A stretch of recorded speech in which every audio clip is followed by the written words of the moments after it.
À l'heure de la COP23, les maisons ossature bois sont en plein développement. Alors, effet de mode ou finalement vrais avantages? Pour en parler, Alain Thur, le président du groupe AST, troisième constructeur de maisons individuelles en France, est avec nous. Alors, vous affichez des résultats en forte hausse. Visiblement, l'immobilier se porte bien et votre croissance est aussi tirée par ce développement des maisons ossature bois. Exactement, nos ventes en 2016 se sont bien développées et c'est directement consécutif à l'évolution de notre chiffre d'affaires sur ce premier semestre où effectivement notre chiffre a cru d'environ 20% et nos résultats ont quasiment doublé.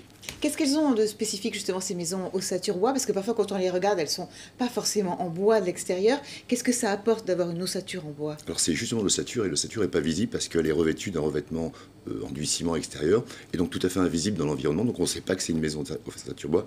Néanmoins c'est une maison qui a peu d'impact sur l'environnement. C'est une maison qui est économique et qui est écologique.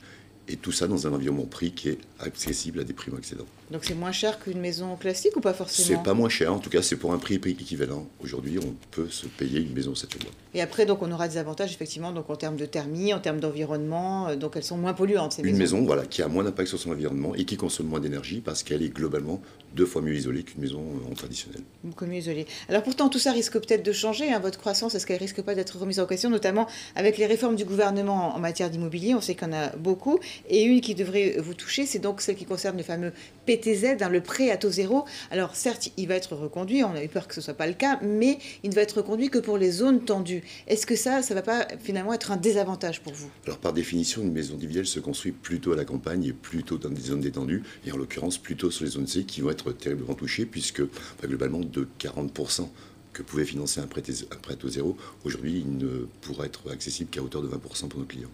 Donc du coup, ça va être plus compliqué pour eux. Il y a des gens qui risquent de ne pas pouvoir construire. Oui, ça va désalvabiliser une partie de la clientèle globalement, et on considère que l'impact sera au moins de l'ordre de 15% sur l'année 2018 à peu près en termes de vente. Alors vous croyez quand même donc au développement de ces maisons ossature bois, parce que vous venez quand même d'investir, de faire un gros investissement dans votre usine. Vous avez investi 20 millions d'euros. Oui, nos clients sont un petit peu moins touchés chez Natilla. Les budgets sont légèrement supérieurs. La croissance du réseau est importante, hein, puisque nous allons finir à environ 60 franchisés au cours de cette année 2017. Donc oui, un réseau qui va continuer à se développer, néanmoins qui sera marqué par ces mesures qui ne sont pas tout à fait adaptées.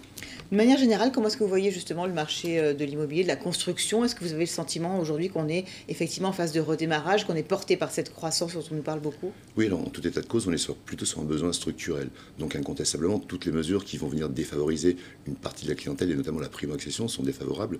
Et ce sont ces gens-là qui constituent l'essentiel du marché, et au moins 50% du marché. Donc toucher à ce marché-là, c'est globalement se priver d'une partie de la manne que peut apporter la construction, notamment dans l'économie.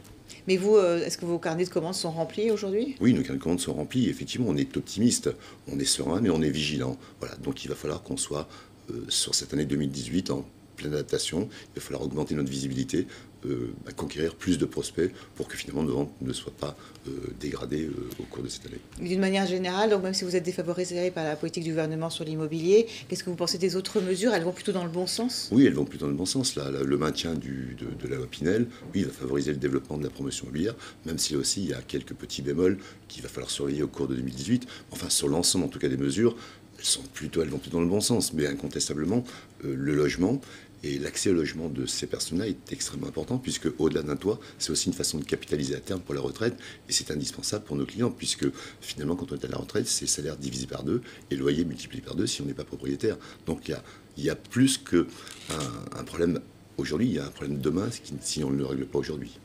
Merci beaucoup Alain Thur d'avoir été avec nous sur ce plateau. Tout de suite, d'autres infos, c'est sur LCI.